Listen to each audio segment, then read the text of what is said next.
Hey, hey, hey, everybody. Welcome to our critical Q&A for this week. Number 447 I have on the books here. Yep, looks like we're good. Let's get over to the chat screen so we can see everybody's comments as we're going along here. Yes, excellent. Hey, some of my critics here in the comments, so happy to see you. I'm sure those will appear up on the screen as we get going here. Yes, let's see what happens today. I don't know if you all saw Apostate Alex Barnes-Ross's video the other day where he just sort of got a little fed up with things and decided to let loose for an evening, and I absolutely supported him in that. Alex has been receiving no end of nonsensical nonsense being directed in his direction by people who are absolutely lying about him and his work, and I am very put out by that. I support Alex immensely, completely, and totally in what he is doing. He is one of the few people in this space who is actually out in the real world doing the work. So, of course, people who can do nothing but sit around on YouTube complaining all day about other YouTubers have nothing positive to say about him, and I find that absolutely disgusting. And I wanted to put out a statement of support for him from my channel, from my end, while I am also receiving no end of shellacking, and the Aftermath board is also receiving no end of shellackings from people who can't do, they can only complain. And really it creates a very easy to see divide between the adults and the children, and that's kind of my complaint about that. So I will simply say that and put that there. Now let's get back to answering real questions. Let me put the Q&A up here in the box so we get started with our official Q&A. Okay, as we always do, please put your questions below this comment so I can see and answer them. Start Q&A. All right, good. So you should see a comment just appear in the comment box there. Please put your questions below this comment so I can see and answer them. And please do that so that I can answer them. So if you have any questions for me at all for the Q&A, put them in the Q&A comment section. That's where I'm going to draw them from for the rest of the show. I'm going to answer a question that I've set up in the queue so that I can give you all time to find and put your questions in there. So let's go ahead and skip over to this other screen. Did I just... Yeah. Okay, good. Here's the question. Let's get started. From Becky Vincent. I have had a question about drug use in Scientology. Previously, I can swear I saw a video or read that having a history of drug use with mind-altering drugs, think prescriptions, acid, marijuana, mushrooms, etc., made a person ineligible to use an e-meter.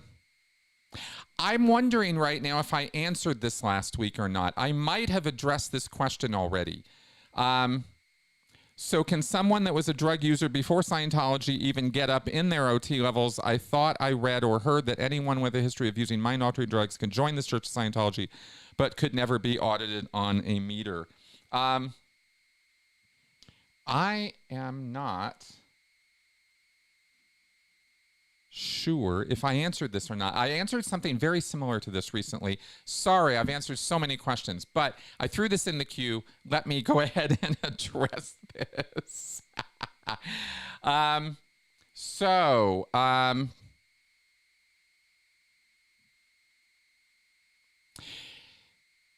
You can get up the OT levels in Scientology. You can do any Scientology of any kind, no matter what drugs you've had in the past, if you get okay for it.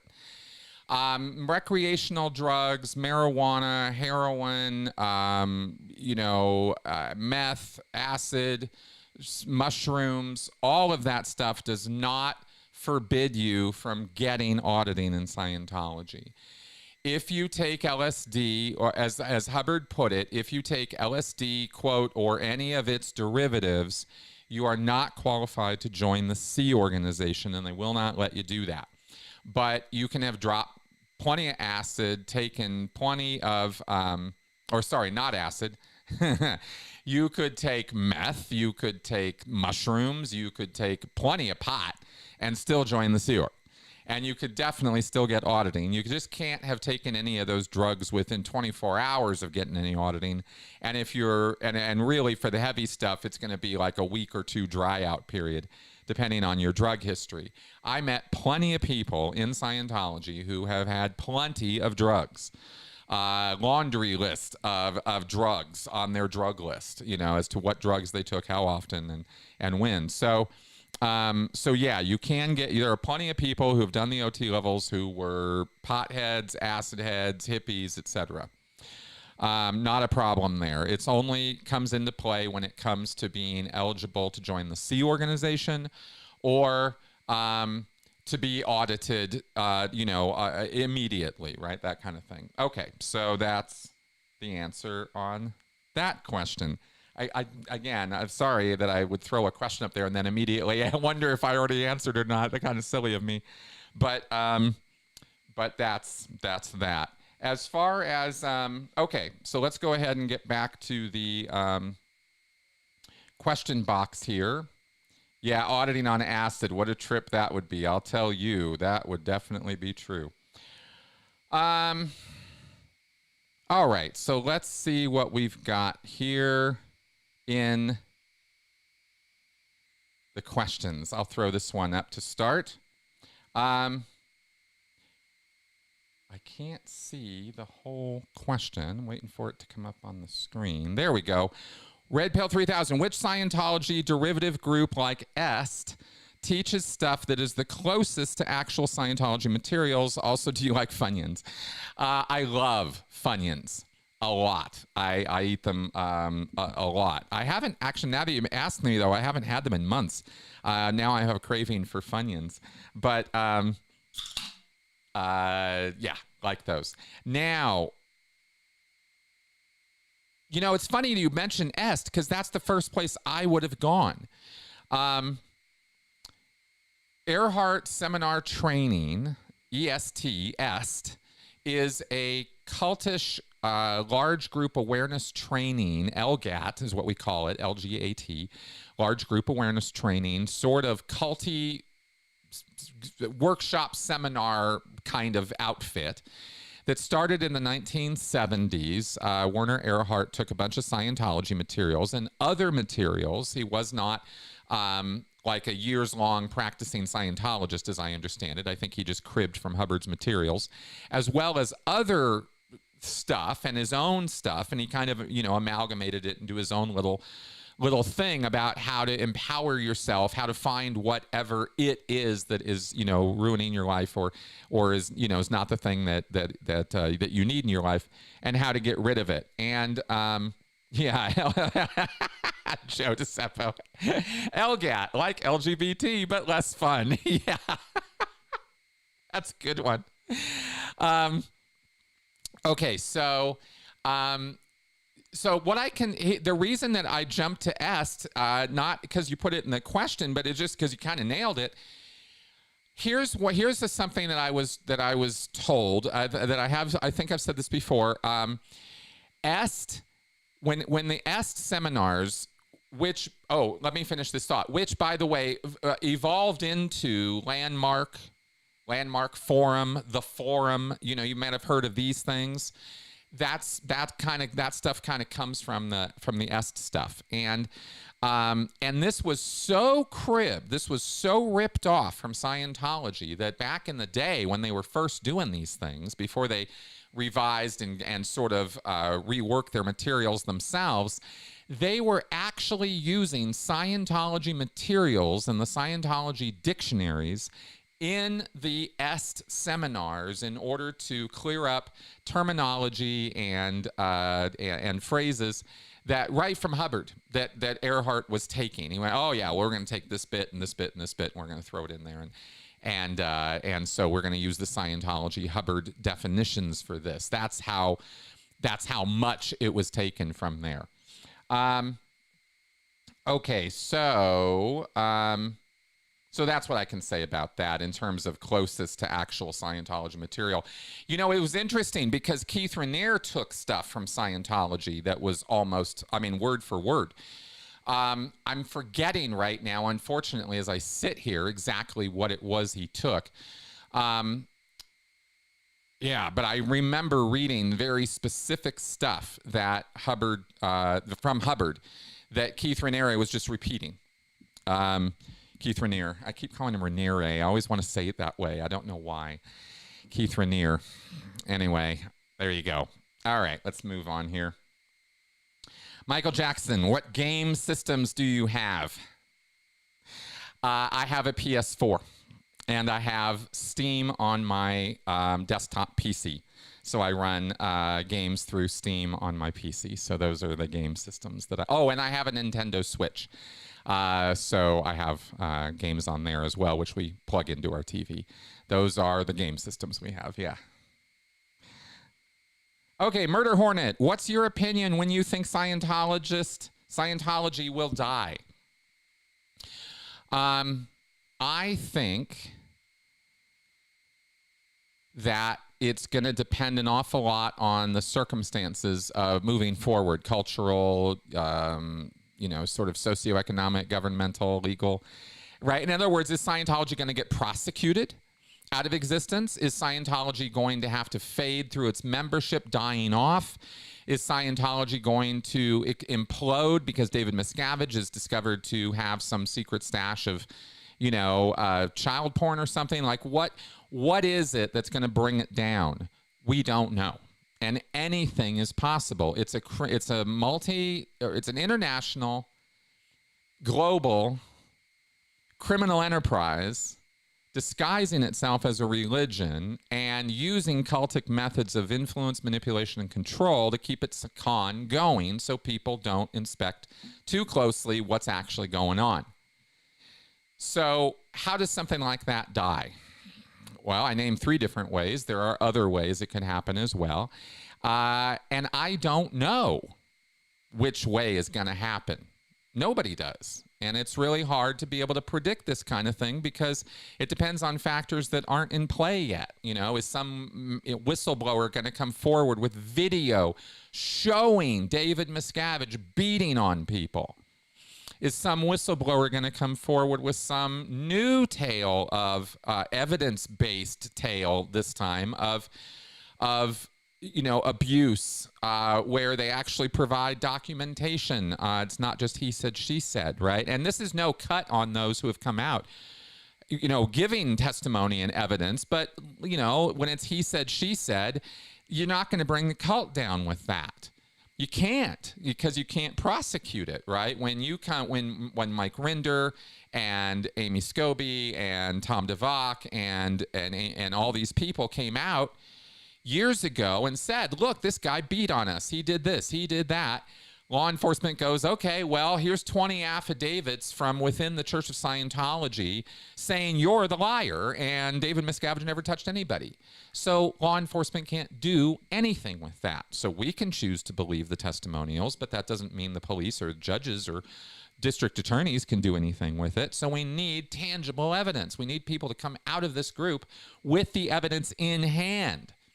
Hasn't happened yet. It's pretty unlikely to happen because the one thing cult members who are escaping a cult generally don't think about is bringing evidence out with them. It's incredibly frustrating. So, yeah. So, anyway, so that's kind of, just some of the factors at play. So yeah, so I guess, but all of that being said, right, as to why it's impossible to come up with a straight, solid answer for when Scientology is going to die, you asked my opinion. So my opinion is that lacking any external prosecution or interference, I think Scientology has generations left in it before it dies off, in terms of if it were to just organically fade away, right, through second gens leaving and going away, and it gradually getting smaller and smaller and smaller, right? This, of course, depends an awful lot on David Miscavige and whether there is a successor to him, or if he were to die and it all just imploded. Wouldn't that be interesting? I've always assumed that somebody would step up within the organization and keep it going and maintain the functions. I don't think it just disappears when David Miscavige goes away, unless there's some key element or financial aspect of it that can't be turned over or succeeded or something, right? Or if there's something we don't know yet going on at the heart of it that would prevent somebody from taking it over. Wouldn't that be interesting? Some criminal operation or something that only David Miscavige could run, right? Or knows about in a way to run. But doubtful, because if you look at a mafia model, mafia don't die off when the Don dies. Somebody steps up and takes over, right? It's a succession, even if it's a hostile takeover. So, I don't see it, imploding that way. So I think it's going to take generations for it to, just kind of fade away to nothing. It's a tiny little group. It's only going to get smaller as time rolls on if they keep operating the way that they are. The other variable at play here, by the way, is that somebody else could take over, or for some reason, Miscavige himself could have some kind of an epiphany and create a renaissance time for Scientology, where things get chiller and more mainstream and more mild, and they cut off, they knock off the really weird culty stuff and figure out some way to market and sell themselves without all the weird space science fiction Xenu crap, right? But as I've said so many times before, that's just not in the nature. It's not within its nature to do that kind of thing. Generally, it will just, slowly and steadily decrease and diminish until it's not there anymore, rather than actually make that kind of radical change to keep itself going. So, yeah, so that's kind of how I think about it it's a very general, loosey-goosey kind of idea in my own head as to how it ends, because of all these factors that are at play. I'll tell you, just to be mildly snarky for a second here, I'll tell you how Scientology doesn't die. It won't die by protesters standing around outside of the churches of Scientology yelling obscenities and insulting the staff. That's not going to end anything. I guarantee you it's only going to continue it. And I am in support of good, solid, peaceful protesting, compassionate protesting, you could say, as opposed to hostile or antagonistic protesting. The kind Alex Barnes-Ross does, the kind PTS for Life Jeff Beaumont does, that they've been making videos of. I support that kind of protesting. It'll be super clear. Yeah. Okay. So I will say that, just to throw a little snark there. Okay. Let us carry on here. Jehovah's Witness apostate Chris, what percentage of Scientology is still either you? Do you think it always be with you permanently? Oh, okay. It's an interesting way of putting that. I guess you're asking, what are there parts of Scientology that are still inside of me, or still part of me, or still something that I'm going to carry on with for the rest of my life?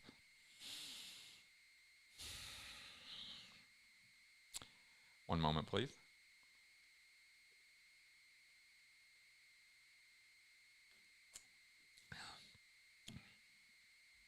I'm thinking, because I don't want to just say, well, nothing, unless that's actually the answer. I don't really see that I still have Scientology inside me.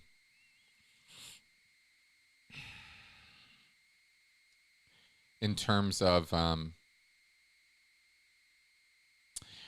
oh, actually, no. I mean, yeah, there's a couple things. Okay, yeah, there's a couple things. Okay, one, there's a principle that I learned early on in Scientology that I absolutely believe is true in almost... No, it's not true in almost all cases. It's not true in almost all cases, but it's true often enough that it's a useful principle to use in my life. And that is the idea that communication is the universal solvent, or that communication is a tool you can use to resolve and deal with conflict or disagreement or personal upsets between people. I believe communication can be used that way, and is a key tool to use that way. Scientologically speaking, communication is the universal solvent. It dissolves all things, is what Hubbard says, right? Through communication alone, you can resolve any conflict, any point of hostility, any point of disagreement or conflict you can resolve with communication alone. I have come to learn that that is not true. When someone is unwilling to communicate with you and is unwilling to cease their hostility towards you, even when you approach them with a friendly, open, compassionate hand and heart, and you truly want to make peace and you truly want to resolve things, if they don't want to, there's nothing you can do about that. And it doesn't matter how good you are, how well-intentioned you are, how kind you are, how much you're seeing things from their point of view. It doesn't matter what you do. They are the problem in that situation, and they have to change in order to change that situation. No amount of communication coming out of my mouth is going to resolve it when somebody is sitting there insulting me to my face, calling me names, telling me what a low-life scumbag I am, and they just refuse to have any communication on the topic, right? They won't open up in any way. So I used to think, and I used to approach my life and other people and my relationships with the idea that I could bust through that 100% of the time if I just persisted. And I just cared enough, and I just put myself out there enough, and I just kept, putting that communication out there, right? And I used this concept of the ARC triangle from Scientology, where I just keep demonstrating affinity and making myself real to the person, and the communication will fall into place, and everything will work out. And I'm going to say that there were some real problems and issues that I've had with people in my life that because I acted that way, I did resolve it. We did work it out, and things got better. So it's not that it doesn't work, but you have to have some degree of willingness from the other side, or it's not on you, it's on them. And this was something that I needed to find out about, at least as far as I'm concerned, that communication's not always going to be the universal solvent. And it's not my fault or my bad or my lack of responsibility that is creating that situation. It's the other person. So that's, I guess I'm talking around this idea that I used to have as a core principle of what I thought integrity and responsibility were. For myself, I defined my own integrity and my own level of responsibility by how persistent and how willing I was to try to work things out with people. And it took a great many failures to do that before it kind of hit me that it wasn't on me, right? And that in a way is just another Scientology mind trap, right? That you can always take enough responsibility and have enough determinism, what they call in Scientology pan-determinism, right? You have self-determinism, and then you have pan-determinism in Scientology, where your self-determinism is you are fully responsible in determining yourself and your own actions and words and thoughts. Pan-determinism is where you become kind of a godlike figure, where you're determining or running other people as well as yourself. You're being fully, you're the one in charge of the whole thing. And that's a fantasy. That's a delusion. Nobody is pan-determined. You're not God, right? Neither am, and nor am I. You don't get to tell other people or spiritually, intend other people to do things, and then they just become little robots and do it because you intend it, right? But this is sort of this idea that Hubbard puts forward. So this, you can see there's a lot here. I'm talking about very basic Scientology stuff that goes deep into a person when they're around Scientology for a long time, and this stayed with me for a very, very long time. But I think that part is changing now, right? That recognition of, yeah, that's not going to work out so good, right?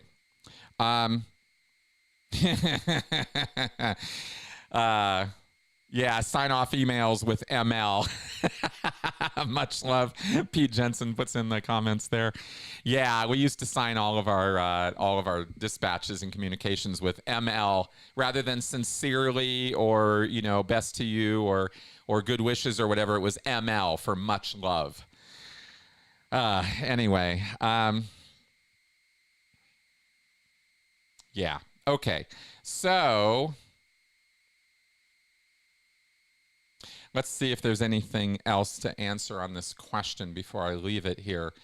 In terms of deep stuff, I got rid of the misunderstood word stuff a long time ago. I'm not all hung up on words and dictionaries and all that anymore. That was a little tough one to let go of too. So as far as permanent stuff, trying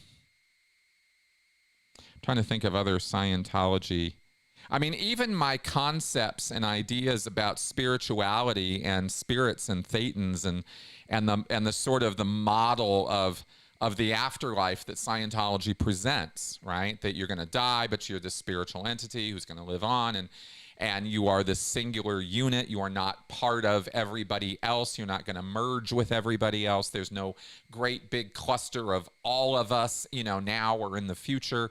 You are you, and you're always going to be you, right? That kind of model of spirituality is no longer really part of my thinking anymore. As far as like how I have to think about spirituality, for a long time I was really stuck in that model until somebody asked me this question one time, or pointed out this thing about, well, who said spirituality had to have spirits? Oh, did that throw me? Oh, that was a good one. I love it when stuff like that happens. Really blows my mind. Like, wait a minute, what? What do you mean? There have to be spirits, right? Otherwise, how could you have spirituality? Oh, that threw me. So that was great. Okay, so I'm probably lingering on this one too much because I really don't have an answer. I'm telling you things I've stripped away or gotten rid of. I don't know if I'm still holding on to Scientology stuff. If I am, it's not something I'm aware of. This is the stuff I was just talking about is pretty much the most basic stuff I've dug up out of those onion layers, as well as, of course, all that, save the world crap and the other stuff. Okay. So let's carry on. And by the way, guys, I've got 2 more questions in the queue here. So if you have more questions for me, throw them under the comment section, under that comment there. Please put your questions below this comment so I can see and answer them. All right. Let's carry on here. Xion asks, do you have a topic you'd like to say something about, Chris? I will say this. In the mood that I am in today, I am very frustrated by the fact that the YouTube world is a world where you're damned if you do and you're damned if you don't. And that's very, very, very wrong. It really sucks. If you don't want to be a drama channel and you don't want to dive down the sewers and into the mud of drama, then people abandon you so quickly, right? Which I find, I was shocked. I was shocked by it. I really was. Because I thought I was fostering a community of people who were interested in learning and education and growth and healing and getting past their trauma, not wallowing in it or using it as a status symbol. And I was shocked by that when that all started blowing up, and then to be personally attacked online by those same people who I've had on my shows, who I have broken bread with in the past and that kind of thing, and then to have them viciously and repeatedly attack me over things I never even meant or said or did. I mean, it was really, really, really out of the twilight zone. And if I don't respond to it and take the high road, which is what I've been trying to do this entire time, right, is just ignore it, move on, get my work done, you are abandoned, right? A bunch of people just abandon you. Just, oh, well, you're useless because you're not going to engage in any of that drama, and you're not going to answer those accusations and this kind of nonsense, right? Where you have to now have, legal battles in the court of public opinion, which no one ever wins, and I find that very, very exhausting and sort of, like defeating. It feels very like it, it's really, there's a lot of negativity connected with that. So that makes it hard, right? Because then if so you don't want to engage with it, and you take the high road, and you get, the responses that you get from that. And I very, very much appreciate my viewership and you guys for sticking with me through all of this and being people who are interested in what I'm trying to do here. I can't tell you how much I appreciate that. But boy, is it shocking how quickly people will turn on you for nothing at all, right? You're just kind of doing your thing, living your life, and some other people are over there trashing your name and your reputation and your credibility, and people just believe them. It's just absolutely horrifying to watch. So that's all I'm going to comment on about that, right? That's all I really want to say about it. It's very frustrating as somebody who's trying to help and is trying to spend my life dedicated into the service of other people. Even now, boy, that is it's amazing to watch, and incredibly disappointing, incredibly so. So that's what I'll say. Okay, good. Still trying to keep it drama free, right? Because I just don't. I'll say. Let me just say this last thing, and then I'll move on. I don't understand how this space, how this trauma community of people who are trying to heal, find it at all useful, or how an audience at all finds it entertaining to watch creators tear each other apart. I am mystified by how that has appeal and draw to anyone, much less that the majority of people in this space are over watching that and cheering it on and riling it on and riling it up. I can't understand that. I don't want to understand that. Maybe that's one reason why I can't, because I find it so gross that it's happening in this space at all, that we're so viciously attacking one another that there is no healing possible in a space like that, right? And then grifters come into this space and start selling pseudoscience, and people glom onto it and attack anybody who doesn't, go for it or support it. This kind of these cults of personality that build up in this space. It's horrifying to me. What are you going to do? Carry on. That's what you're going to do. That's what I'm going to do. But I wanted to comment on that. Okay. Let's carry on. Jehovah's Witness apostate. Were your parents upset they spent a lot of money in Scientology without getting it back? No. My parents have never ever complained about the money that they spent in Scientology. Now, I'm not saying that they're happy about it, but they've never once complained about it. And there was a very pivotal conversation that I had with my mom when I was in high school, before I actually got on board, just before actually, just a few months before I got on board and started doing classwork at the Santa Barbara church. I confronted my mom. I went and talked to her one day because I'd been hearing about it in school. I'd been having my friends go, man, what are your parents wasting all that money in Scientology? It's a cult. Don't you get it? And this is back in the 80s, before anybody really knew a whole lot, right? Before there was any internet, people still knew. I mean, there was Reader's Digest articles and there were Time magazine articles and newspaper articles here and there that would crop up, and people heard. I remember a 60 Minutes story that Hubbard was in, and boy, did they look crazy. So people knew, or some people knew, and I would get some teasing about this in school. So one day I confronted my mom on it, and I was like, it seems like you guys using this as a crutch, and it seems like, you're spending all this money. We could have more money for things.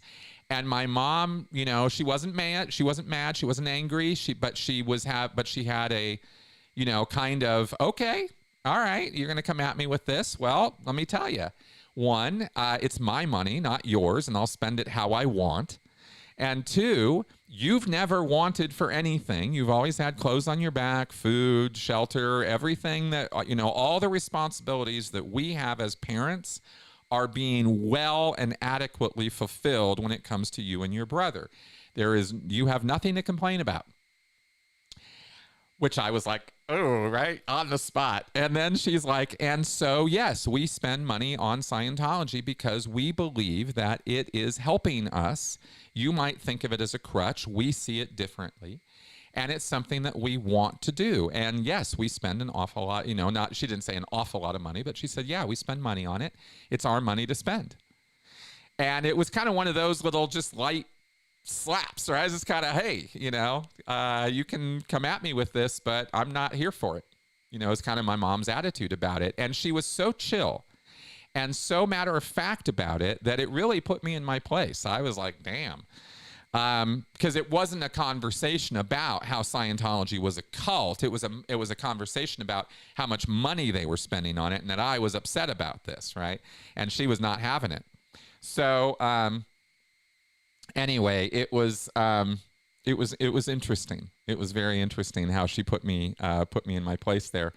And that's the only real time the reason that comes to mind for me is that was the only real time when my mom and I, or my parents and I, actually had a conversation about Scientology and money. So I guess that's why my mind went straight to that. Yeah. I imagine at this point they're not exactly thrilled about having spent all that money, but my mom and dad are not regretful people. And frankly, neither am I when it comes to that. I mean, it's part of who we are and our background and story, and that's how it is. So yeah, so not a lot of regret on that or upset over that. Okay. Oh, look at all these questions dumping into the queue here. All right. Let us carry on. Rhyme and Reason. How soon after joining Scientology as a public member will you start being recruited for the Sea Org?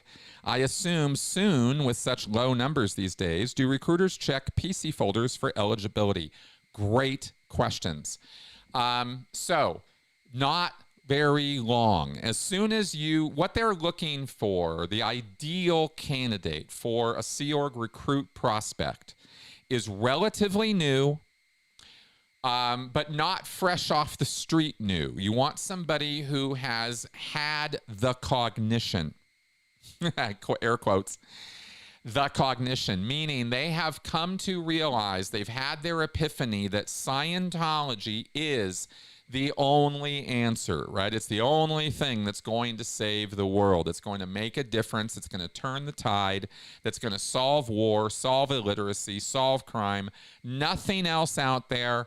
no government situation, no NGO program, no nonprofit. No one else is going to deal with this. Scientology is the thing that the world needs. That's the cognition. And that's not the only people they'll go after. I'm saying that's the ideal person they'll go after. They will try to, sort of force that cognition on people. Brief them, talk to them, draw out, what do they like about Scientology, that kind of thing. But they're looking for people who have had that realization or that thought. And then they play on it and reinforce it and build it up and try their hardest to play on that to get the person leveraged into the Sea organization, usually by pushing their responsibility buttons. Well, you know about this. You know this is the only thing that's going to do anything, so it's really your responsibility to join the Sea Org, right? Nobody said it was going to be fun or pleasant, but it's what we got to do, right? Right? It's kind of the, that Matrix briefing, right? It's like, hey, I didn't tell you it was, I didn't say you were going to like it. I just told you it would be the truth. Right? Red pill. So that is, yeah. Yeah, so that's what they're looking for, right? That kind of thing. There are other people who sell the Sea Org in other ways that I am not necessarily as familiar with, because that was really the way we did it, and the way I was sort of trained to do it was leverage people into the Sea Org. You don't recruit people into the Sea Org to have fun, to have a good time. It's going to be great, right? There are some people I've heard who have tried to recruit people into the Sea Org that way. And of course, once they arrive in the EPF and in the Sea Org, they find out immediately it's not fun. They're not getting days off. There's a lot of yelling and screaming. And this is not really what they thought they were signing up for. And those guys tend to, go out the back door. So, yeah. And yes, they will check PC folders for eligibility. They will check your background to make sure that you have not taken LSD or have any other unsavory aspects in your background that will prevent you from being in the Sea Org, like a criminal background or something like that, right? Yeah. Okay. Let's carry on here. Okay. Xion. I really enjoyed your podcast you posted yesterday with Arthur Goldwag about the politics of fear. Do you plan more educational podcasts like that? Hell yes, I do. Great. I'm really glad you enjoyed that. Arthur was just a blast to talk to. I had not met him before then. We had literally met like 5 minutes before we hit record.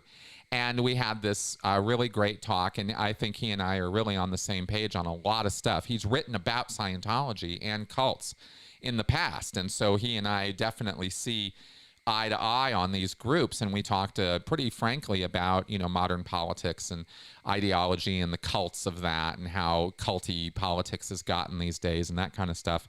And it's undeniable, guys. I'm not pointing fingers here. I'm just saying it is what it is. If you can't see that, I don't know what words to say. It's so obvious. It's like commenting on this fact that the sky is blue. It's like we are in a really bad culty situation in this country right now. I hope people really see that very clearly for what it is, right? We don't have politics. We've got cults of personality battling each other, and it's just absolutely ludicrous. It's so dumb. That people reduce themselves to these tropes and stereotypes and make them mockeries of themselves and their own intelligence by glomming onto these personalities, these figures that don't care about them, never have, never will, and act like these people are savior figures. It's embarrassing to watch, really, and from a certain point of view, if you kind of just step back from it all. So anyway, we got to talk about stuff like that, not that blatantly but yeah, we got to talk about that stuff. I hope that we will have more talks like that, and I'm really looking forward to inviting more people like that into my space, into my channel, to have those more adult conversations about these topics. That's what I'm into. I think it's valuable stuff, personally. I think it's really valuable and educational stuff. I wish more people agreed with me about that. I'm a little disheartened by, the sort of lowest common denominator brand of content that dominates. Anyway, you guys know where I'm coming from. So yes, definitely going to have more of that. Okay, Young Matador. Hey, Chris. Synanon was once described as one of America's most dangerous / violent cults. If you already know of this cult, would you agree with this assessment? Yeah, I would agree with that assessment. Synanon was a drug rehab, community-based pseudotherapeutic cult, if I remember right, from the 1960s and 70s. And they, I think they shaved their heads, and they had a very culty vibe to them. And they put a snake in the mailbox of one of their most prominent critics in the 60s. I think this lawyer guy. Real dangerous culty stuff, right? You get people, you weaponize empaths. You take good, normal, compassionate people who have a problem or issue, like a drug issue or an addiction, and you get them on board with your program, and then you convince them that this is the only thing that could possibly ever help anybody because nothing else works, right? And it's so easy to make people think that. I don't know why, but it is. And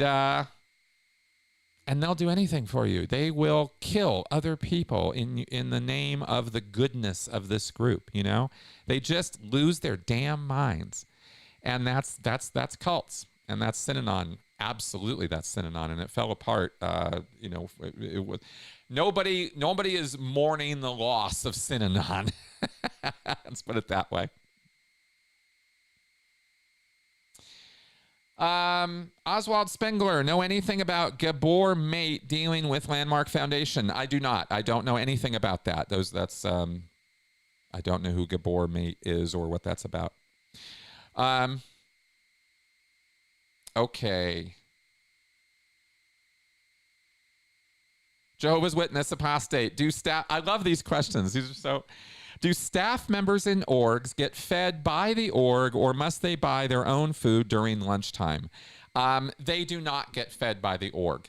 Until ideal orgs came around, there weren't even, standardized food service or cafe facilities in orgs. Right now there are, but they're not really catering for the staff, although I'm pretty sure the staff are the main customers of those cafes, to be honest with you. But no, they have to go get their own food or bring their own food. The orgs do not feed their staff. The Sea Org feeds the crew. They have galley. They have a galley situation or setup. Every Sea Org base does. And they purchase raw foods and prepare and cook, and all that, and feed their crew. Yeah, so that's how that happens. Okay. Oswald Spengler, in all caps, is the Institute of Noetic Sciences a cult? Well, let's find out. I've never even heard of the Institute of Noetic Sciences. Let's see what this is about. Consciousness and Noetics. Learn about humanity's inherent interconnectedness and the inner wisdom common to us all. Well, we're starting on the right foot, aren't we? Let's see here. Make a gift today. Oh, it's called the Institute of Noetic Sciences, or IONS, I-O-N-S. Nonprofit research center and direct experience lab specializing in... Oh, it changed the screen on me already. There is more to this world in you than meets the eye. Inspired by a profound experience of personal discovery, Apollo 14 astronaut Dr. Edgar Mitchell created IONS in 1973 to explore the interplay between scientific knowledge and inner knowing. How interesting. Well, it has some certain earmarks of pseudoscientific stuff, but I don't know yet whether that's a cult or not. I'm sorry, I cannot answer that question right now. I'll have to look more deeply into that. You should send me an email to remind me about that, and maybe that's something we should do a show about. Okay, X-Cyan asks, when a Scientologist makes mistakes, is it automatically assumed that there is an SP in that area? Yes, it is assumed, because Hubbard wrote a bulletin called PTSness and Mistakes. That's the name of the bulletin. It's very short. And he said when somebody is PTS, they will make mistakes. When somebody is making mistakes, look and check and see if they are PTS. So yeah, that is exactly right. There must be some SP throwing them out of present time, causing them to be out of valence, and acting not themselves, and so therefore they bumble around and have accidents and mistakes and can injure themselves or others in the process. This is what it means to be PTS in Scientology, right? It means you're connected to some bad SP. All right.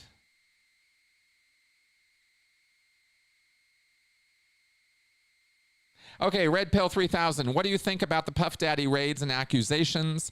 Also, what did you think was the most absurd crap about Scientology while you were in the Scientology?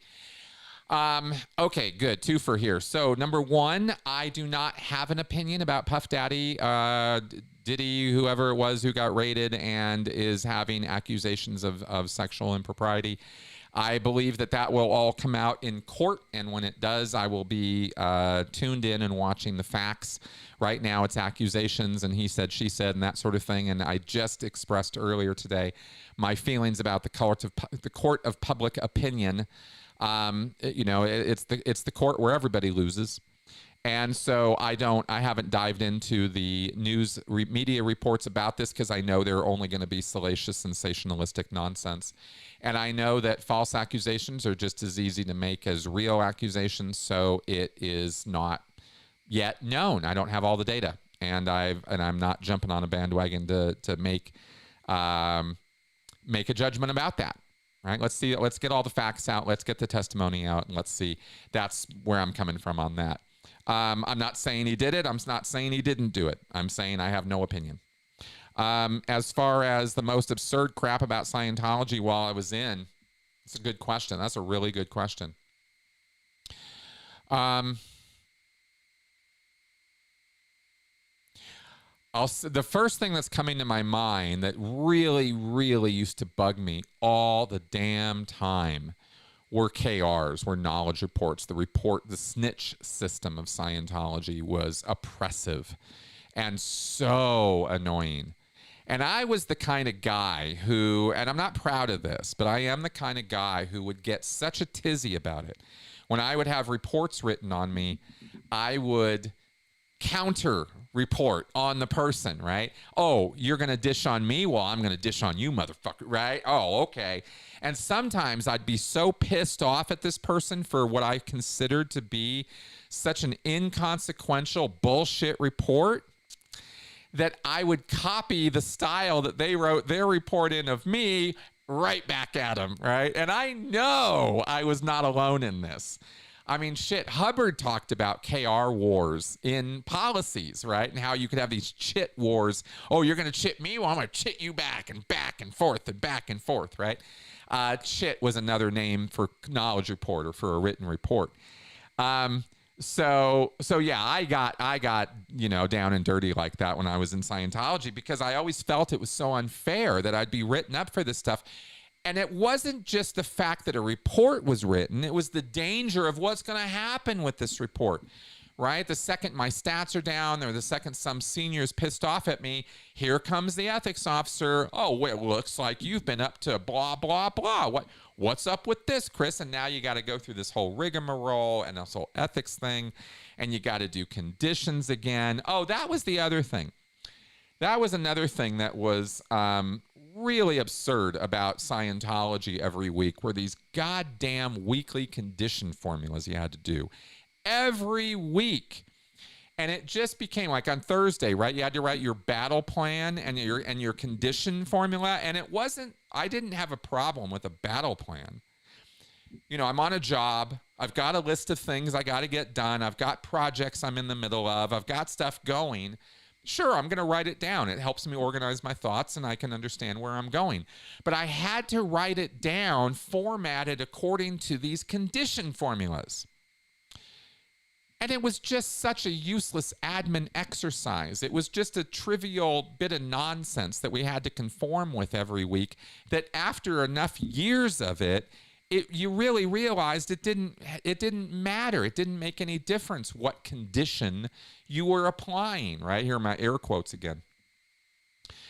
And by this I mean, if you're not familiar with what I mean, is every Thursday at 2 o'clock, your week ends and you report your statistics for the week, your totals of what you produced. And based on whether the statistic is up or down or level, determines what condition, quote unquote, you're in. And often it was emergency or danger, right? The line was flat, or it was down a little bit, or it was down a lot. And if it was up, it was affluence, right? Oh, affluence. Okay, here we go with affluence. You know, writing that formula up wasn't any different than writing up the danger formula. That it was steps you had to align everything to that didn't really do anything or mean anything. Bypass habits and normal routines is the first step of danger. Find out what you're doing that's out ethics and use self-discipline to correct it and get honest and straight, right? In other words, no matter who you are or what you're doing, if your statistic goes down from one week to the next and you're in danger, you are out ethics. Just like that. You're out ethics. Find out what you're doing that is out ethics and use self-discipline to correct it and get honest and straight, quote unquote. That's the exact step of the danger formula that you need to do as part of the formula, right? And I have to sit there and figure and waffle around. Well, what's my out ethics? Oh, I need to work a little harder this week. Oh, I slacked off a little bit. You know, whatever this bullshit you have to come up with, it doesn't mean anything. It didn't contribute in any way. It didn't help in any way. It was just this formulaic bullshit. And I knew it when I was in, and I hated it, right? I hated it. So, yeah, that was it. Yeah, that's a lot of shit. That's right. That's right. All right. Oh, X-Cyan, any further thoughts or comments about your dive into politics? Oh, boy. Well, since you ask. I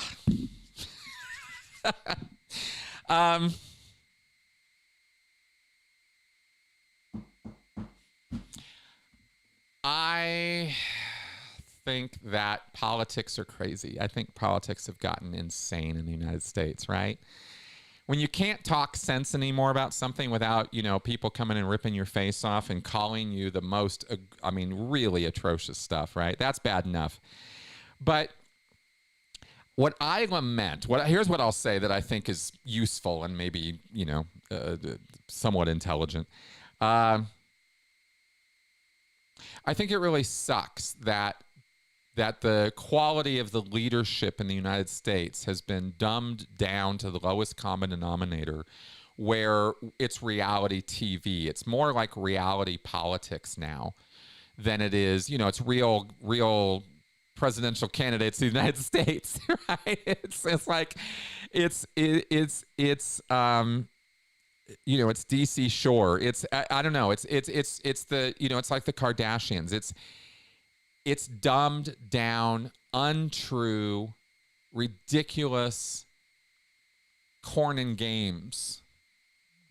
Go back to Rome, right? I mean, that's what our political discourse is amongst the general population. And and in the media especially, right? How it's presented to us is so dumbed down that you struggle to find good discourse, and by good I mean reasoned, rational discourse that isn't so partisan on one side or the other that it misses the boat entirely. Because the fact of the matter is, and this is what I wish people could see, there's truth on all ends of this stuff, right? There are people who have valid points on the left and the right. Not all the points. Some of the points are outlandishly stupid and insane. I'm not talking about the extreme ends. I'm talking about the stuff more in the middle, right? We can have rational conversations about financial and economic policies. Who's having those conversations in modern media discourse, right? On the major media, I don't see it. Stuff like that, right? I'm lamenting the fact that politics has been dumbed down to such a degree that it really is the age of cults of personality ruling the airwaves, and I think that's really sad because I think we could be doing so much better, and I wish we could.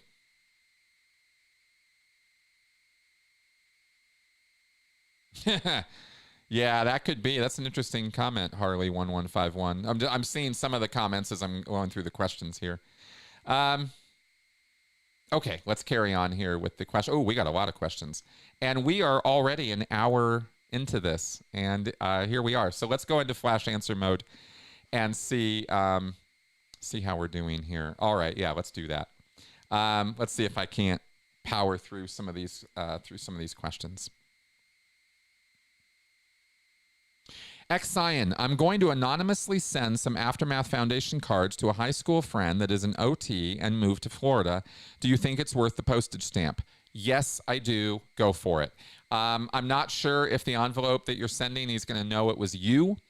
So maybe something to think about is don't burn that bridge necessarily if you don't need to, because if he knows that comes from you, it's going to be end of story for you and that person to ever communicate again. But if you can, yeah, you said, oh yeah, I'm going to anonymously send. Yeah, go for it. Absolutely go for it. Can't hurt. OBG Foster, are there any holdover ideas or thinking habits you'd advise people who have recently left to work on or watch for? Yep, hell yeah. Ego is the number one. Oh boy, is that a tough one though, because you're not prepared to listen. Ego is the toughest criticism to give somebody, because you're criticizing the thing that's preventing them from hearing the criticism. I know I've been there myself, right? I know I've had people try to like, hey, Chris, and it's like, fuck off. So, I totally understand that I'm not immune from this either. But boy, are our heads so huge when we get out of cults. It's a real dichotomy because you're swelled up ego-wise to epic proportions when you're in a cult. You're so full of the cult self, and yet the dichotomy or the sort of, what's the word, the sort of counterintuitiveness of it for the cult survivor is they feel ruined, they feel devastated, they feel so traumatized by learning the truth of, or whatever the moral conflict was that caused them to separate from the cult, which usually is what it is, right? Unless they just kick you out directly. There's usually so much angst and so much self-hatred or revilement or, sort of degradation, right, of self.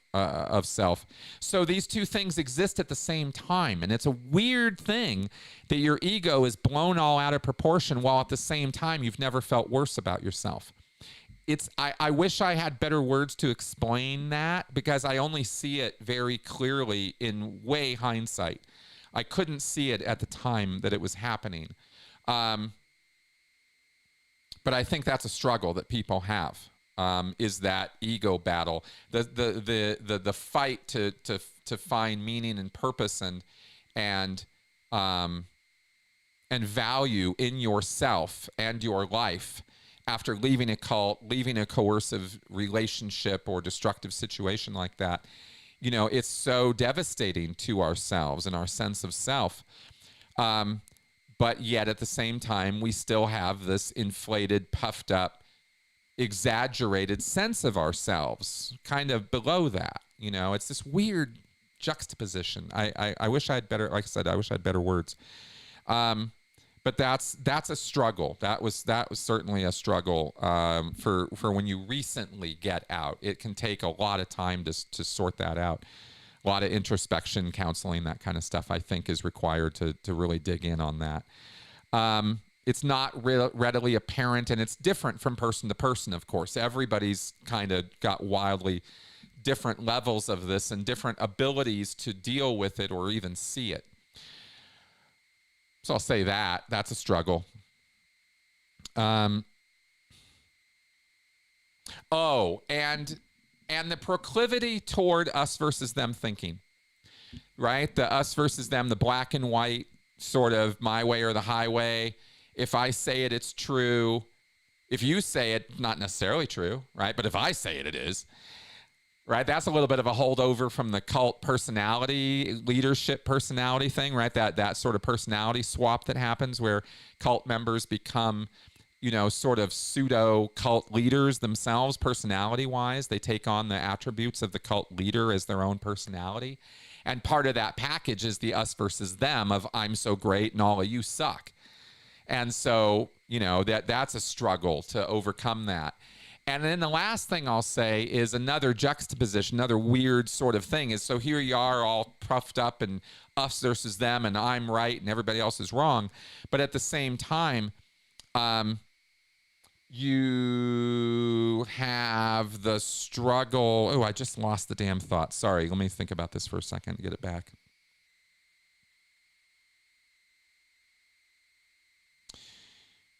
Don't you hate it when that happens? You're sitting there, you're just, you know, I had this thought. It was right there. Had to do with the us versus them thing. I don't know. I'll probably remember it in a minute or two. I am so sorry. I hate it when that happens. Anyway, yeah, getting over the us versus them, the proclivity to it, right? The like, there's a sensitivity. Can take a little bit to get past that. That can be a struggle. That can be hard. That's all I got. Yeah, I'm sorry. I wish I hadn't had that thought just completely vanish. Ooh, I hate it when that happens. Okay, carry on here.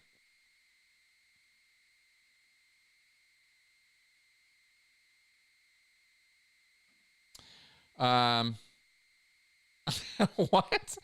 X-Cyan, I'm going to Austin next week. Should I drop by the Ideal Org and not tell them who I am and mess with the staff for fun? I won't get too crazy, LOL. I mean, you know, do what you will. You know how I feel about messing with the staff. I don't think it's generally a good idea. I don't know what to tell you. You know, I mean, have fun. Be kind. That's what I have to say. Be kind. You know, just remember that. Rhyme and Reason. Did all Sea Org members attend all Scientology events in town when they happened? What about the RPF, or just set them up, LOL? Oh, okay. When major events are held, you're talking about like at the Shrine Auditorium or the Hollywood Palladium or wherever they hold the events, even if they hold them in the parking lot of the church in PAC in LA, right? The big blue buildings.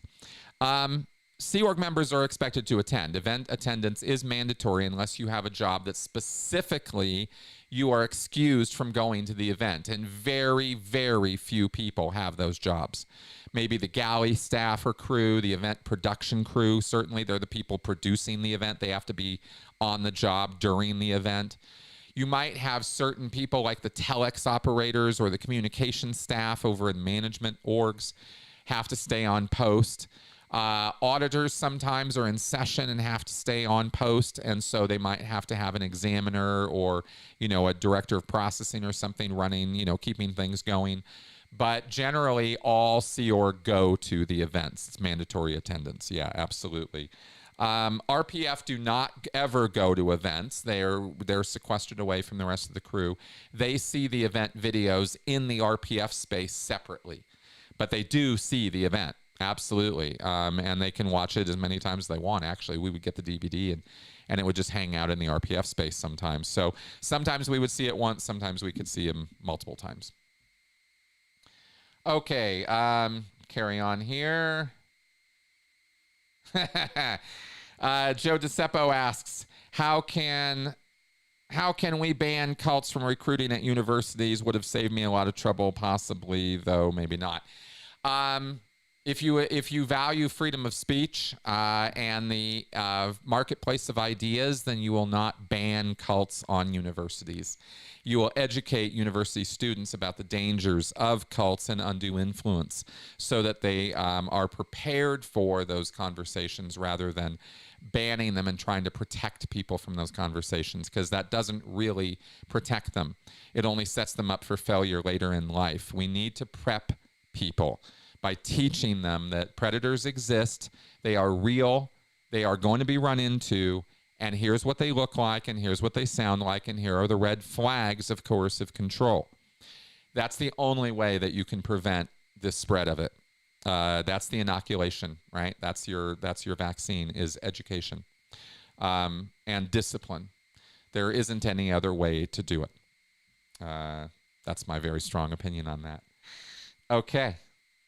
Because I believe that universities, if there is any place in the world, if there is any location where the marketplace of ideas should be in full bloom and people should be having all the conversations, I don't care how hard they are to have. If there's a place where they should be happening, it is universities. And they should be happening across all the spectrums, right? Political, gender, social, all of it. That's where those things should be happening. Academies, institutions, universities, places of learning, that's where learning should be happening.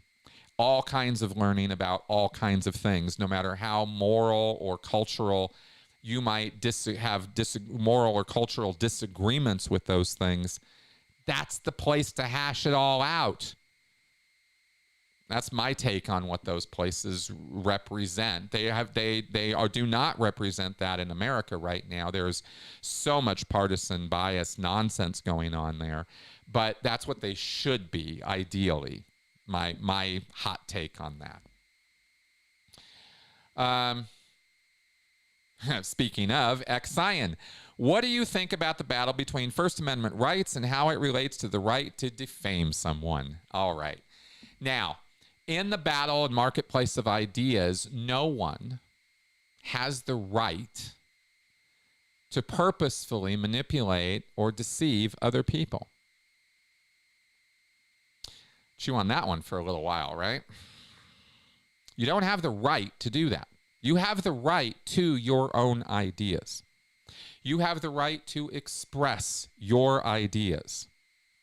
You do not have the right to lie to people.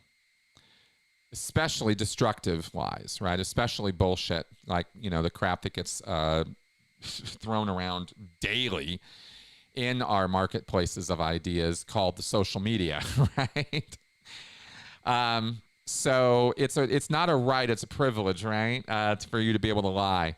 And so because I don't think you have the right to slander or libel someone, in other words, which would be pretty gross examples of lying, you just don't have the right to do that. And the problem is not our First Amendment rights. The problem is our inability to access the justice system, whether civil or criminal, so that we can take those people to task when they do lie about us. Whether you, me, or thee, right? Whoever we're talking about, we don't have access to any of the mechanisms to bring to justice people who do that maliciously. Go try to go take a cyber stalker to get a restraining order. Not even a criminal charge, just to get a restraining order against them. A cease and desist to stop lying about me. Good fucking luck. Good fucking luck. Right? If you don't have $10,000, $20,000, $30,000 to just throw into a fireplace, because that's where it's going, to try to prosecute or stop someone who is libeling and slandering you, you don't have access to that. Regular people don't. And that is the problem. The problem is not what people, get on a riff about saying. The problem is trying to challenge them about that and getting them to stop maliciously taking you apart. You have no recourse, right? Except what you can find yourself by doing the same, going out in the marketplace of ideas, the public forums, and lobbing missiles in their direction. And what kind of choice is that? Not much of one, to be honest, right? Because we're not, it's not an even playing field. Never has been, never will be, right? And that's a challenge. That's a serious, serious challenge. Because if you, for example, if you're me and you want to take on, you know, someone else who's absolutely straight up lying about you, and they're a significantly larger presence and have a significantly larger audience, the second you open your mouth, that whole audience comes and attacks you. And what are you supposed to do about that, right? How are you supposed to deal with that? You can't. It's overwhelming. I've been in that position far too many times. And I would never wish that on anybody, right? That shouldn't be the standard punishment for going out and trying to help people or share your ideas. Of course, I'm, you know, a little hung up on me right now, but that's not just me who's in that position by a long shot. By a long shot, right? So people can argue and yell and scream about their First Amendment right to tear apart other people and character assassinate them all day long and act very maliciously and very viciously towards other people, and they have the right to do that, but they don't really have the right to do that, but we have no recourse to get them to stop. That's my point here in answering this question is their rights become a privilege and an abuse, right? It's not a right anymore. It becomes an abusive method, you know, an abusive action. And anyway, and there's just nothing you can really do about that the way we have things structured now. That's the plain truth of it, and it's very, very frustrating. All right. Okay, we are almost there.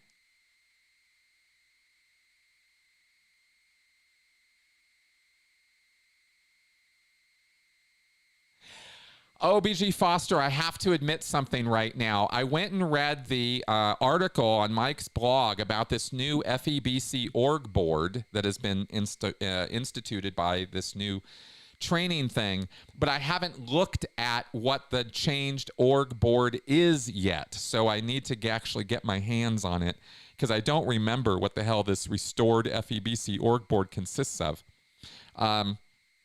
I know it doesn't change the basic 7-division structure, but that's fine. Let me take a look at it and get back to you on this one.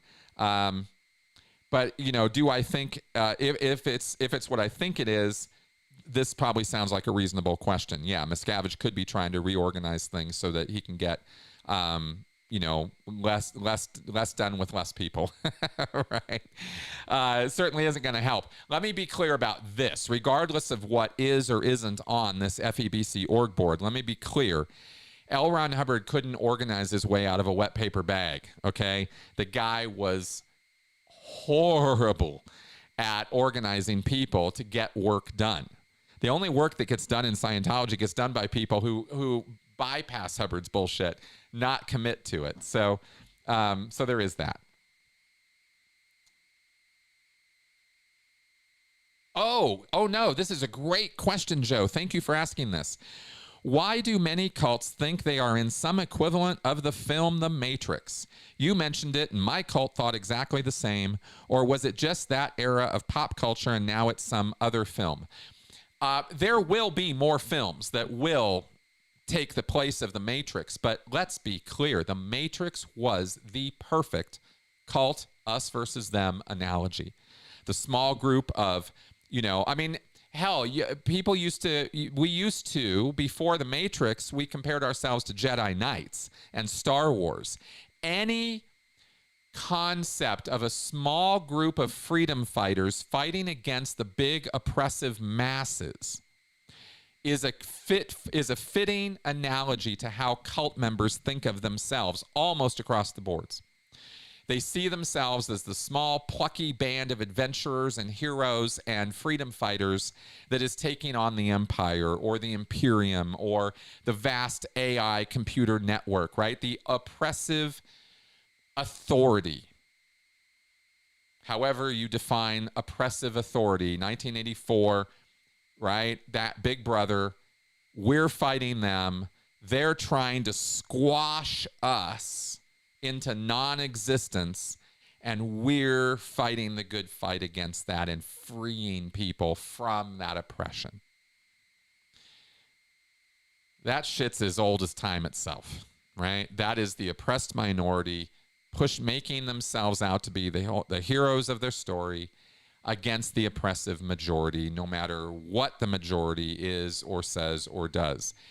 It really isn't always true that the minority are the good guys and the majority are the bad guys. But this model of thinking, lines up with cults 100%, because cults generally are your formative groups. And when a group is formative, it is very defensive. It is very unsure of its place in the world. It's got to set its flag and make a strong stand and draw people to it, and us versus them the hell out of that, right? So that this group has solidarity and strength and unity and certainty in its own self and cause, and that's what gives it the strength and power to draw more people to it, gain resources, and build itself up. This is how you do it, right? Is you rile people up around the common cause of we're the fighting elite pushing back against the oppressive majority, okay? Typical modeling for that situation, and that's why. Okay, rhyme and reason. We're going to go for another few minutes, and I'm going to wrap up, okay? Rhyme and reason. Can you request to be posted in a specific org that interests you in the Sea Org? Yes, you can request that. It doesn't mean you're going to get it. But you can certainly try. And some people do very, very much want to go, say, to Gold and make films, or they want to work here, they want to work there in computer programming, something like that. There are qualifications they usually have to fulfill. Sometimes that involves getting a production record or showing a good ethics record or. And so they have to, jump through those hoops to get where they want to go. But yes, you can do that in the Sea Org. Jehovah's Witness apostate, are they still serving eggs and beans and rice at the Sea Org? Yeah, I assume they are. Yeah.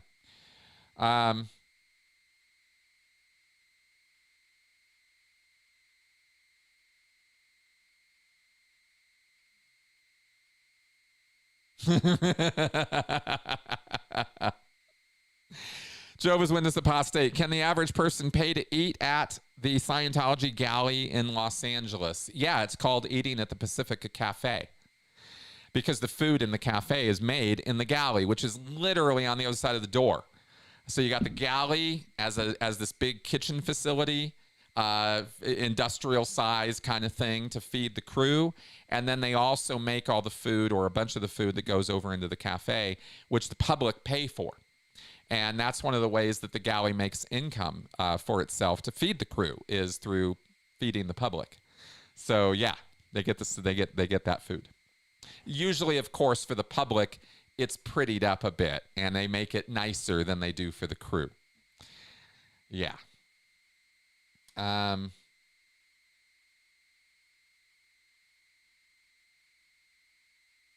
Young Matador, I understand that every Church of Scientology has an office set aside for LRH. Is anyone ever allowed in these offices to work, or are they for display purposes only? It is a display museum quality piece of an org for L. Ron Hubbard's office. Nobody goes in there and works. Absolutely not. It would be completely verboten. It's to and there's usually a rail or a separator, to keep people out of the LRH office. The only person who goes in there is the person whose job is called the LRH communicator, and their job is to keep that office clean and tidy and kept up with all the supplies and everything that's supposed to be in there. There's a whole checklist of stuff to put in there, and they have to keep that up, and that's the Hubbard office. All right. Whoa, what's this now? Xion, have you seen the TV commercials about Ekinar? What do you think about them? I have not seen those TV commercials. Ekinar? Sounds like a cult. Ekankar? That's a weird name. Anyway, no, I have not seen those. I'll have to check those out. Oh, yeah, Joe DeCeppo, if someone writes a KR on you and you get interrogated over it, do you have to pay for your own interrogation? Do people ever try to financially ruin people they don't like by doing this? No. You have to pay for your own security checking.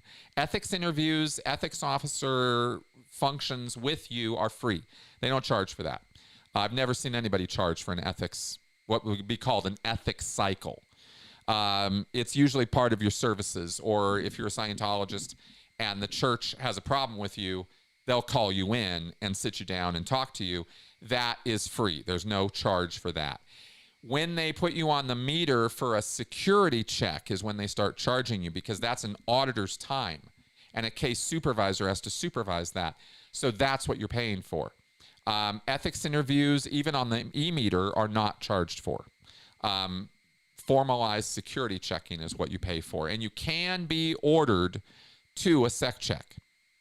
It's not something that, and then you'd have to pay for it. Anyway, yeah, so there you go.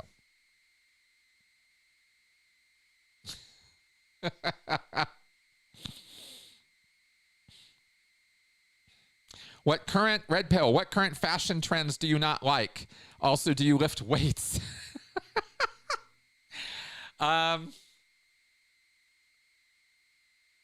trends. Oh, I don't like those super long nails that women have, right? They paint them very intricately and very nicely, but they will have these 3-inch long, 4-inch long nails, fingernails. How do you get anything done? I don't even understand it. They're really long, like claws. I think that's weird. I don't like that too much. I also don't like some of the stuff that women do with their eyes. They kind of do this. Anyway, I don't know how to describe it. They basically take off their eyebrows. They're like gone. And then they paint them on or something. It's weird. I don't really like that very much. I do not lift weights. No, I don't. Do I look like I lift weights? No. Okay, Jehovah's Witness apostate. Have you lost hold friends or supporters because of the division? Do you think it will get worse? Yes, I have lost supporters and friends over the divisions in the Scientology space these days. I've lost quite a few, actually. It's been very, like I said, disappointing and disheartening to see that happen, right? To watch people just abandon you overnight because of somebody else calling you names or saying things about you that aren't true. I find that very, very disappointing. Do I think it's going to get worse? No, I think I've been through the worst of it now. In fact, I'm sure I have been. So I don't see it getting worse for me necessarily. I'm not trying and talking about this stuff today to get down into the mud and sling insults around. You notice I haven't said one person's name. I'm not talking about other creators or other people. I'm talking about a general situation. And I rue the entire... There's a word I don't get to use very often. I rue the overall situation. You know, I think it sucks that creators are making money and getting support and subscribers and building a life and a channel around tearing other people down who are just trying to help. I think that is evil. That's what I think. I think it's horrible. I think it's the opposite of help. And I think it's the opposite of what this community and what people in the ex-cult space need, right? I think it actually is destructive to a healing community to act that way. And it rankles me. right? That it's not only happening, but that's the popular thing to do. That's what people want in this space, is to watch more of that. Wow, you know? We're the Kardashians now. That's what this space is. The Kardashians. Jersey Shore, right? And I can tell you, and I'm going to say this out loud because it needs to be said out loud, that this repels ex-cult members, that people looking for help, looking for a sane, rational voice, see this going on in this space and run from it. This is the exact opposite of a helpful space for people who need help.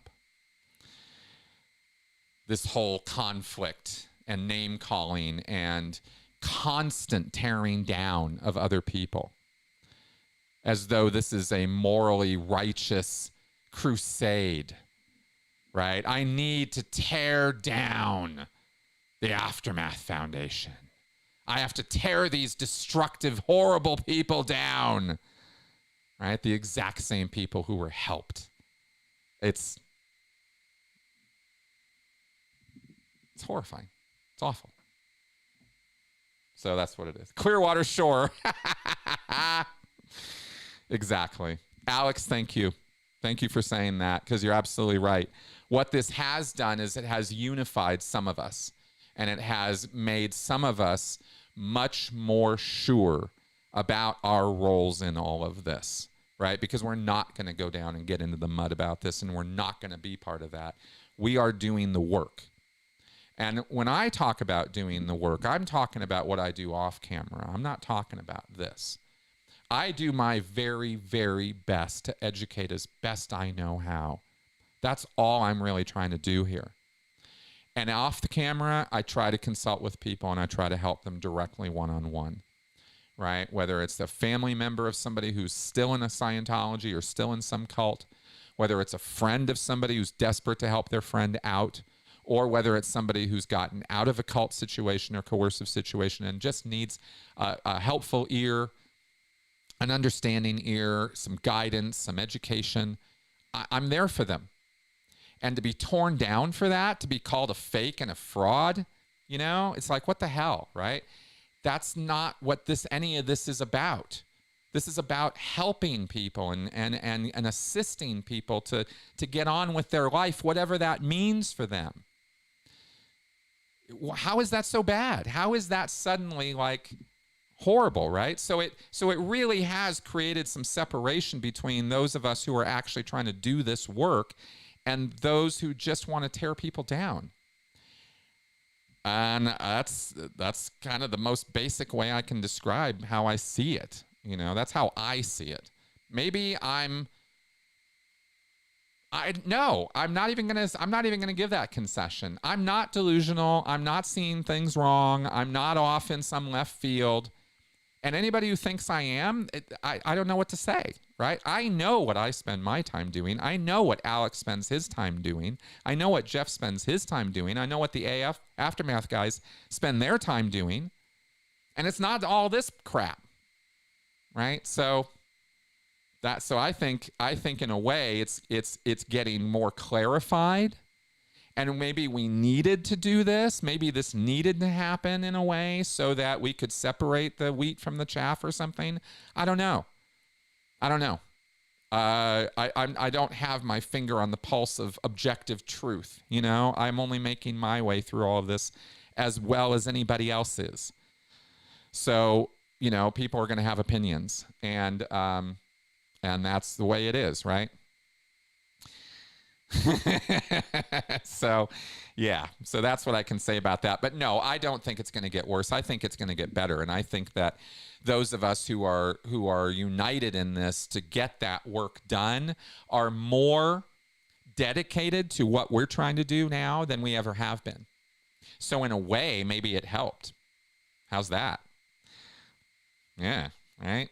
Like I said the other night when I was talking about resilience, and boy, more of y'all need to watch that show because there's going to be a lot more on that. Resilience is important. We talk about trauma all the time. we need to talk about getting over trauma and resilience a lot more, because that's the goal. That's where we're trying to go, at least as far as I'm concerned. And what did I talk about in resilience, right? Overcoming challenges, meeting those challenges, dealing with them, and moving on. And that's kind of how I think about all of this stuff that's going on. You'll see some angst and some like, you know,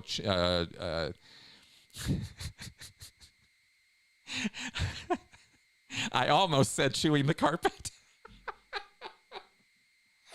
Anyway, you'll see me get really upset sometimes, right? But I think we're fighting. I think we're fighting, and we're winning. That's what I think. I think what we're doing has lasting value, and I think it's going to persist through time. That's what I think. Okay, so there we go. And on that, I think it's time to wrap up. I've reached the end of my my question queue anyway. And we are an hour and a half into this. We've been going for a little bit. I am enjoying the hell out of doing these live streams with you guys. I want to thank you for all of your support and well wishes and everything. I was only glancing a little bit at the non-question queue, so I'll have to take a look at that after and make sure I didn't miss anything important. But thank you very much for your viewership and your support. I want to ask anybody out there who's watching who does care about me and care about the work that we're doing here to please sign up with Patreon and support my channel. There has been definite loss there because of all of this division and nonsense, and I'd love to build that back up again. And all the work that I'm doing is moving in that direction, right? Of, again, trying to help and support and assist people. I think that's worth something. And I think I should be helped in that, right? So if you want to help me, Patreon is a great way to do that.